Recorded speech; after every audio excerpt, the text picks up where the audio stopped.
வணக்கம். கனடாவின் இன்றைய முக்கிய செய்திகள்.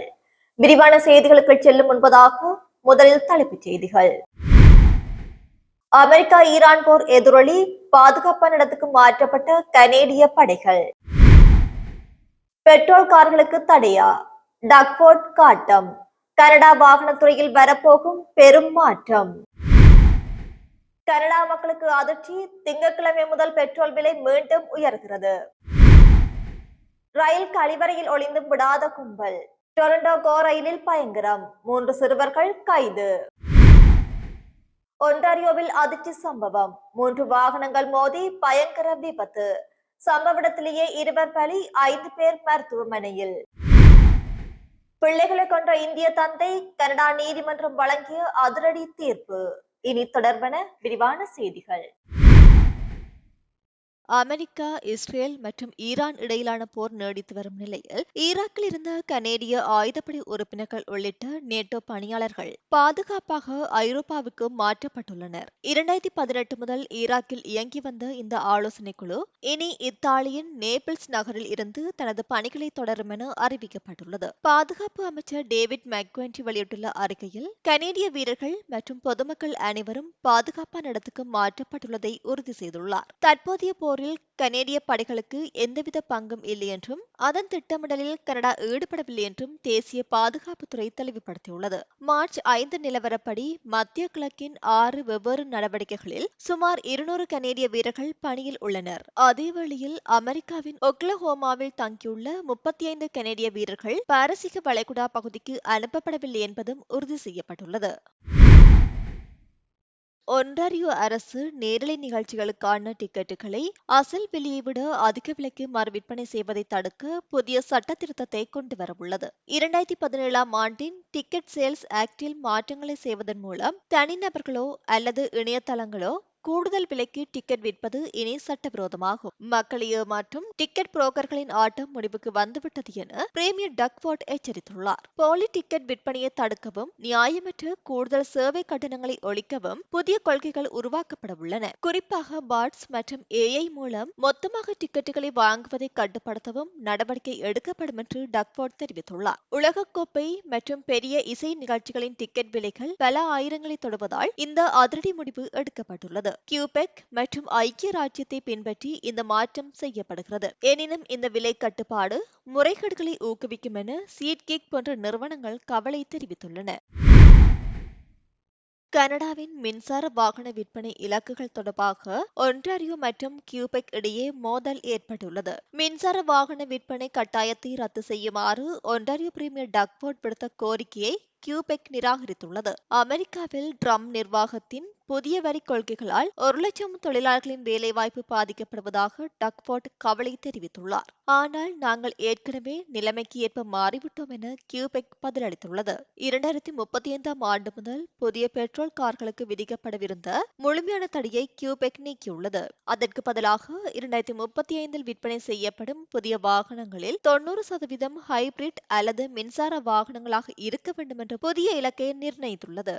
அமெரிக்க அதிபர் ட்ரம்ப் பதவியேற்றவுடன் 2030க்குள் 50% வாகனங்கள் மின்சார வாகனங்களாக இருக்க வேண்டும் என்ற முந்தைய இலக்கை ரத்து செய்தார். இதை குறிப்பிட்டுள்ள டக்ஃபோர்ட், அமெரிக்கா தனது கொள்கைகளை தளர்த்தியுள்ள நிலையில் கனடாவின் இத்தகைய விதிமுறைகள் உள்நாட்டுத்துறையின் போட்டித்தன்மையை குறைப்பதாக தெரிவித்துள்ளார். இதற்கிடையில் மத்திய அரசும் தனது மின்சார வாகன விற்பனை கட்டாயத்தை நீக்கி கடுமையான உமிழ்வுத்தர நிலைகளை அமல்படுத்தியுள்ளதும் குறிப்பிடத்தக்கது.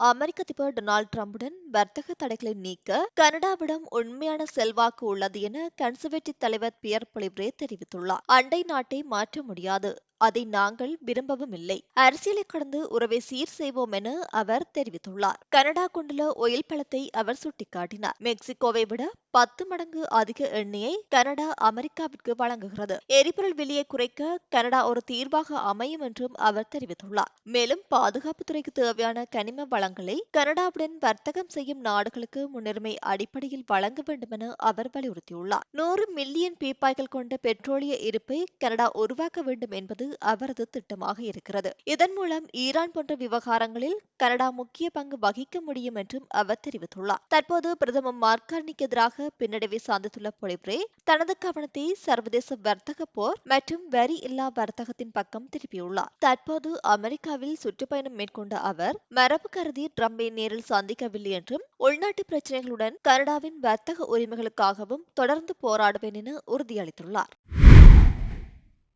கல்கரியில் தனது தாயின் அஸ்தியுடன் 100 கிலோமீட்டர் ஓடி அவருக்கு கொடுத்த வாக்கை நிறைவேற்ற துணிந்துள்ளார் 23 வயதான மார்செல்லா சங்கிரகோரியோ. மார்செல்லாவுக்கு 1 வயதாக இருக்கும் போதே அவரது தாயார் லிசாவுக்கு மூளை புற்றுநோய் கண்டறியப்பட்டது. 5 ஆண்டுகள் மட்டுமே உயிர் வாழ்வார் என்று சொல்லப்பட்ட லிசா 21 ஆண்டுகள் போராடி கடந்த 2024 மறைந்துள்ளார். உயிரோடு இருந்தபோது தனது தாயை கோஸ்லேக் அழைத்து செல்வதாக மார்செல்லா வாக்களித்திருந்தார். ஆனால் லிசாவின் உடல்நிலை மோசமடைந்ததால் அந்த பயணம் சாத்தியமாகவில்லை. அந்த நிறைவேறாத ஆசையை பூர்த்தி செய்யவே தனது தாயின் 2ஆம் ஆண்டு நினைவு தினத்தில் வடமேற்கு கல்கரில் இருந்து கோஸ்லேக் வரை சென்று மீண்டும் திரும்பும் 100 கிலோமீட்டர் தூரத்தை ஓடியே கடக்க மார்செல்லா முடிவு செய்துள்ளார். இதற்கு ஸ்டில் அலைவ் என்று பெயரிட்டுள்ள அவர் புற்றுநோய் அறக்கட்டளைகளுக்கு நிதி திரட்டவும் திட்டமிட்டுள்ளார். துக்கம் என்பது அமைதியாக இருக்க வேண்டிய அவசியமில்லை, அது சத்தமாகவும் வலிமையாகவும் வெளிப்படலாம் என்று கூறும் மார்செல்லா இந்த ஓட்டத்தை தனது தாயின் விடாமுயற்சிக்கு சமர்ப்பிக்கின்றார்.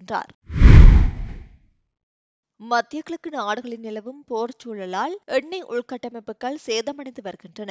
இதன் எதிரொலியாக மெட்ரோ வான்கூவரில் பெட்ரோல் விலை வரும் திங்கட்கிழமைக்குள் லீட்டருக்கு 5 முதல் 7 சென்ட்ஸ் வரை உயரக்கூடும் என காஸ்படி நிறுவனம் எச்சரித்துள்ளது. ஏவுகணை தாக்குதல்கள் நிறுத்தப்பட்டு நிரந்தர தீர்வு கிடைக்கும் வரை இந்த விலை உயர்வு தொடரும் என ஆய்வாளர் மேட் மெக்லைன் தெரிவித்துள்ளார். இதற்கிடையில் எரிபொருள் பாதுகாப்பை உறுதி செய்ய கனடாவின் சுத்திகரிப்பு திறனை அதிகரிக்க வேண்டும் என பிரீமியர் டேவிட் எபி வலியுறுத்தியுள்ளார்.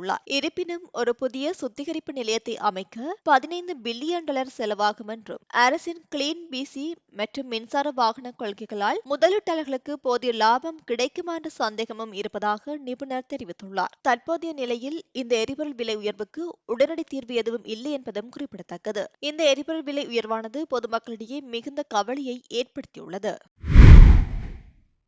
டொரண்டோவின் லேக் ஷோர் ஈஸ்ட் ரயிலில் கடந்த திங்கட்கிழமை இருவர் மீது கொடூர தாக்குதல் மற்றும் கொள்ளை அரங்கேறியுள்ளது. ஸ்கீ மாஸ்க் அணிந்த 3 சிறுவர்கள் பாதிக்கப்பட்டவர்களை தொடர்ந்து வந்துள்ளனர். இதை கவனித்த அந்த நபர்கள் தங்களை பாதுகாத்துக் கொள்ள மற்றொரு ரயில் பெட்டிக்கு மாறியுள்ளனர். அச்சத்தில் ஒரு நபர் கழிவறைக்குள் ஒளிந்து கொண்ட நிலையில் ரோச்கில் நிலையம் வந்தடைந்ததும் அவர்கள் மீது தாக்குதல் நடத்தப்பட்டது. தாக்குதலுக்கு பின் அவர்களின் உடைமைகளை பறித்துவிட்டு பிளாட்பார்மில் தள்ளிவிட்டு அந்த கும்பல் தப்பியோடியுள்ளது. இதில் ஒருவர் உயிருக்கு ஆபத்தான நிலையில் மருத்துவமனையில் உள்ளார். இந்த சம்பவம் தொடர்பாக 14 வயதுடைய இருவர் மற்றும் 16 வயதுடைய ஒருவர் என மொத்தமாக 3 பேரை வெள்ளிக்கிழமை போலீசார் கைது செய்தனர். இவர்கள் மீது கடுமையான தாக்குதல் மற்றும் கொள்ளை உள்ளிட்ட வழக்குகள் பதியப்பட்டுள்ளன. இவர்களின் அடையாளங்கள் சட்டப்படி ரகசியமாக வைக்கப்பட்டுள்ளன. இந்த சம்பவத்தை யாராவது வீடியோ எடுத்திருந்தால் சாட்சியாக முன்வருமாறு காவல்துறை கோரிக்கை விடுத்துள்ளது.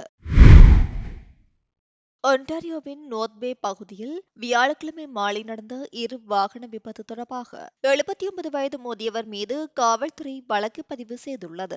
அல்கான்குயின் அவென்யூ மற்றும் நெடுஞ்சாலை 11/17 சந்திப்பில் இந்த மோதல் நிகழ்ந்துள்ளது. இதில் ஒரு வாகனம் கட்டுப்பாட்டை இழந்து தலைகீழாக கவிழ்ந்துள்ளது. சம்பவ இடத்துக்கு விரைந்த தீயணைப்பு மற்றும் மருத்துவ குழுவினர் மீட்பு பணியில் ஈடுபட்டனர். கவிழ்ந்த காரில் இருந்த 3 பேர் உடனடியாக மருத்துவமனைக்கு கொண்டு செல்லப்பட்டனர். அவர்களில் ஒருவருக்கு சிறு காயம் ஏற்பட்டது. மற்றொருவருக்கும் பாதிப்பில்லை என்று தெரிவிக்கப்பட்டுள்ளது. 2வது வாகனத்தில் இருந்த இருவர் காயமின்றி உயிர் தப்பினர். போக்குவரத்து சிக்னலில் சிவப்பு விளக்கை மீறியதற்காக காக்ரோன் பகுதியைச் சேர்ந்த 79 வயது ஓட்டுநர் மீது நெடுஞ்சாலை போக்குவரத்து சட்டத்தின் கீழ் வழக்கு பதிவு செய்யப்பட்டுள்ளது.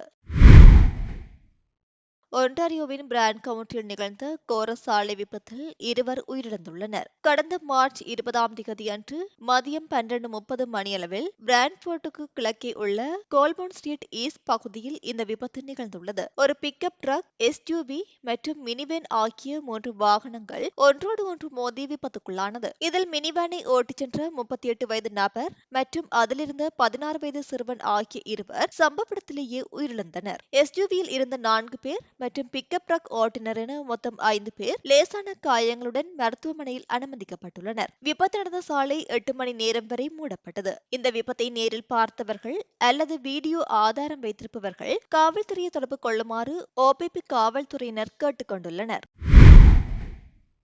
ஒன்டாரியோ அரோராவில் கடந்த வியாழக்கிழமை மதியம் 12 மணி முதல் மாலை 4 மணி வரை யோங் மற்றும் வெலிங்டன் வீதிகள் சந்திக்கும் பகுதியில் பாலியல் அத்துமீறலில் ஈடுபட்ட 27 வயது இளைஞர் கைது செய்யப்பட்டுள்ளார். கைது செய்யப்பட்டவர் அரோராவைச் சேர்ந்த ஏதன் ஸ்மித் என அடையாளம் காணப்பட்டுள்ளார். இவர் 3 நபர்களை அணுகி பாலியல் நோக்கத்தில் அத்துமீறி தொட்டதாக கூறி இவர் மீது 3 பாலியல் வன்கொடுமை குற்றச்சாட்டுகள் பதிவு செய்யப்பட்டுள்ளன. சம்பவம் நடந்த இடம் மற்றும் நேரத்தை கருத்தில் கொண்டு இதில் மேலதிகமாக பாதிக்கப்பட்டவர்கள் அல்லது சாட்சிகள் இருக்கலாம் என ஜோக் பிராந்திய காவல்துறை கருதுகிறது. இதற்காக சந்தேக நபரின் புகைப்படத்தையும் அவர்கள் வெளியிட்டுள்ளனர். இந்த சம்பவம் தொடர்பாக தகவல் தெரிந்தவர்கள் 1866 8765420 என்ற எண்ணிலோ அல்லது 1800 222 என்ற எண்ணில் ரகசியமாக காவல்துறையை தொடர்பு கொள்ளுமாறு கோரப்பட்டுள்ளனர். கனடாவில் தனது 2 பிள்ளைகளை கொடூரமாக கொலை செய்த இந்திய தந்தை கமல்ஜித் அரோராவை நீதிமன்றம் குற்றவாளி என அறிவித்துள்ளது. 2022ஆம் ஆண்டு அக்டோபர் மாதம் கியூபெக் மாகாணத்தின் லாவல் நகரில் இந்த அதிர்ச்சி சம்பவம் நிகழ்ந்துள்ளது. அரோராவின் வீட்டில் அவரது 11 வயது மகனும் 13 வயது மகளும் உயிரிழந்த நிலையில் கண்டெடுக்கப்பட்டனர். தனது 2 பிள்ளைகளை கொன்றது மட்டுமல்லாது தன்னுடைய மனைவி மற்றும் மூத்த மகள் ஆகியோரையும் அவர் கொலை செய்ய முயன்றதாக குற்றம் சாட்டப்பட்டது. விசாரணையில் தன் குற்றங்களை அரோரா ஒப்புக்கொண்டார். இருப்பினும் அவர் 2020 முதல் கடும் மன அழுத்தத்தால் பாதிக்கப்பட்டிருந்ததாகவும் திட்டமிட்டு இந்த கொலைகளை செய்யவில்லை என்றும் அவரது தரப்பு வழக்கறிஞர்கள் வாதிட்டுள்ளனர். அனைத்து வாதங்களையும் பரிசீலித்த நீதிமன்றம் அரோரா குற்றவாளி என தீர்ப்பளித்துள்ளது. அவருக்கு 25 ஆண்டுகள் வரை ஜாமீனில் வர இயலாத சிறை தண்டனை விதிக்கப்பட வாய்ப்புள்ளதாக தெரிவிக்கப்பட்டுள்ளது. இத்துடன் இன்றைய நாளுக்கான செய்திகள் முடிவடைகின்றன. மேலும் தொடர்ந்து செய்திகளை பெற்றுக்கொள்வதற்கு நம்முடைய தமிழ் கனேடியன் சேனலை சப்ஸ்கிரைப் பண்ணி இணைந்திருங்கள். அது மட்டுமல்லாது தொடர்ந்தும் வாட்ஸ்அப் மூலம் செய்திகளை பெற்றுக்கொள்வதற்கும் வாட்ஸ்அப் குழுவில் இணைந்திருங்கள். வாட்ஸ்அப் குழுவில் இணைவதற்கான லிங்க் கீழே உள்ள டிஸ்கிரிப்ஷன் மற்றும் கமெண்ட் செக்ஷனில் இருக்கின்றது.